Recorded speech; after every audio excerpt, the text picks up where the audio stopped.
Hello, dear colleagues. I thank you from the bottom of my heart that you have found the opportunity, some even the courage, to come today to hear what I want to tell you, because much of what you will hear is unknown to you.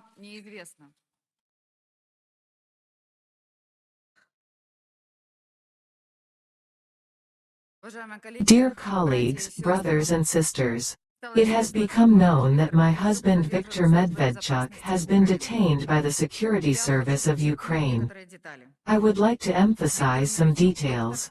Viktor Medvedchuk is a doctor of juridical science, professor, academician, an honored lawyer of Ukraine and current deputy of the Verkhovna Rada of Ukraine, so his status falls under the law on parliamentary immunity. The Verkhovna Rada of Ukraine did not deprive him of this right. In fact, it was taken away. Viktor Medvedchuk is one of the main leaders of the second largest political party in Ukraine, which managed to get more than 13%, which is almost 2 million votes. It is no coincidence that the authorities, led by Zelensky, began to organize a prosecution against Viktor Medvedchuk precisely in 2021, when his party, Viktor Medvedchuk's party, began to build support with an average poll result of 18 to 22%. Such figures certainly became a real threat to the current government in the future elections. Viktor is a strident critic of the Ukrainian policy pursued by President Zelensky and his government.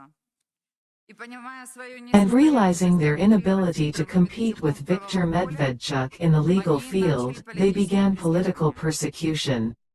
The so-called evidence of the fabricated cases against Viktor Medvedchuk turned out to be fake, which was established by a number of international forensic investigations. No accusations other than a desire on Zelensky's part to destroy a political rival were made. Instead, unlawful house arrest and numerous threats to the life of Viktor and our entire family continued. On the 27th of February, lawyer Cherednichenko stated that her client was moved to a safe place in Kiev, where he continued to carry out the procedural obligations imposed on him by the court. The Prosecutor General's Office of Ukraine and the Security Service of Ukraine were notified about the real threats to my husband's life. In my opinion, the absence of any proven accusations and the impossibility of an objective investigation of Viktor Medvedchuk's case prompted the security service to fabricate his escape and arrest him. It is important to state that in the Ukrainian power hierarchy, the SBU unit is under the direct control of the President of Ukraine. These facts together create a very disturbing pattern regarding the treatment of my husband, knowing Zelensky's desire for reprisals against the political leader of the opposition. Just listen carefully to what Vadim Denisenko, advisor to the head of the Interior Ministry, said the day after Viktor's detention on the 13th of April at 7:15 a.m. on ICTV channel. Quote, "To hold the fastest possible court session, trial, to give him an appropriate term, to beat certain testimonies out of him. I emphasize," he said, "beat certain testimony out of him and after that exchange him." Quote. End of quote. This statement proves the desire of the authorities to use prohibited physical methods to influence Viktor in order to obtain the statements they need. In other words, they are going to or have already tortured him. Currently my husband's whereabouts are unknown to us, which makes it impossible to provide proper legal protection and proper medical care.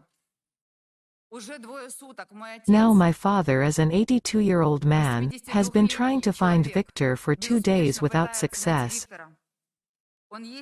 He's been going to all the authorities, detention centers, prisons, and he's looking for him, but everywhere they say they don't have him.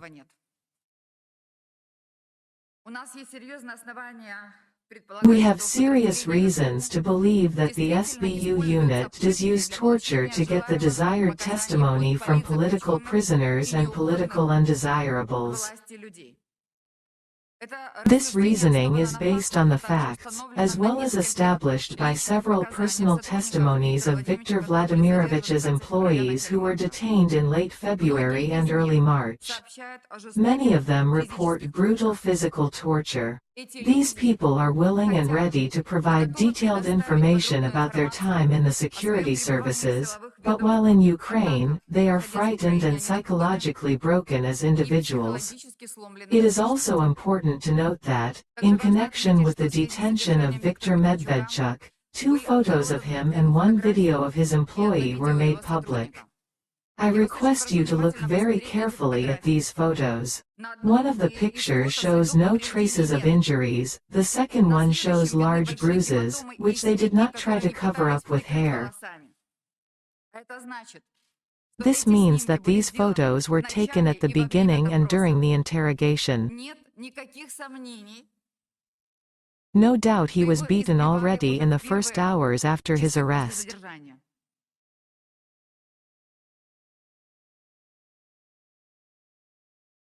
In the video of his employee, we also see blue swollen ears, which is also an indicator of physical abuse and beating testimony out of him. I believe that this is unacceptable in relation to anyone. Unfortunately, the universally recognized Declaration of Human Rights in Ukraine has not been working for a long time. So I appeal to everyone who can hear me, I appeal to everyone who can read this, as they write in social networks, repost it as much as possible. I am asking for help in identification of my husband's location, I am asking for help in stopping the physical and psychological torture. I am asking for help in providing medical care. I am asking for help in ensuring the unimpeded arrival and safety of Viktor Medvedchuk's legal representative, lawyer Bertrand Malmendier, a French and German citizen, for a personal visit in order to legally defend my husband. I appeal to independent activists and journalists to try to find and personally visit my husband. I can't do it myself. Because of the death threats that keep coming at me. Once again, now I am focusing on the unprecedented, blatant lawlessness in my country. And if you represent a free media that brings democracy to the world, you should broadcast it. I will end with a quote from the Psalms of David that my husband would say today, if he were here. With words of hatred they surround me. They attack me without cause. In return for my love, they accuse me, but I am a man of prayer, they repay me evil for good, and hatred for my love. Quote. If my husband Viktor Medvedchuk is even alive, I am sure that he will continue to fight for every Ukrainian, so that all Ukrainians can live in peace and harmony.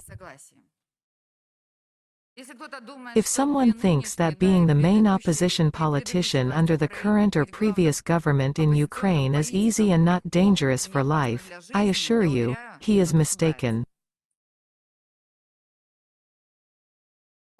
He has always been in their crosshairs. But Viktor is inflexible, I believe, and I will always believe in him.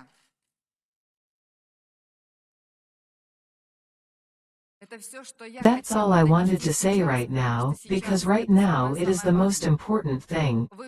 You've heard everything, then you decide for yourselves whether to write about it, tell about it, or sound the alarm about it. It's not just about my husband, it's not just about one man. It's about the people who voted for him, which he still represents, who are millions of Ukrainian citizens. And it's also about the thousands of political prisoners who are in incomprehensible SBU's prisons today. Thank you.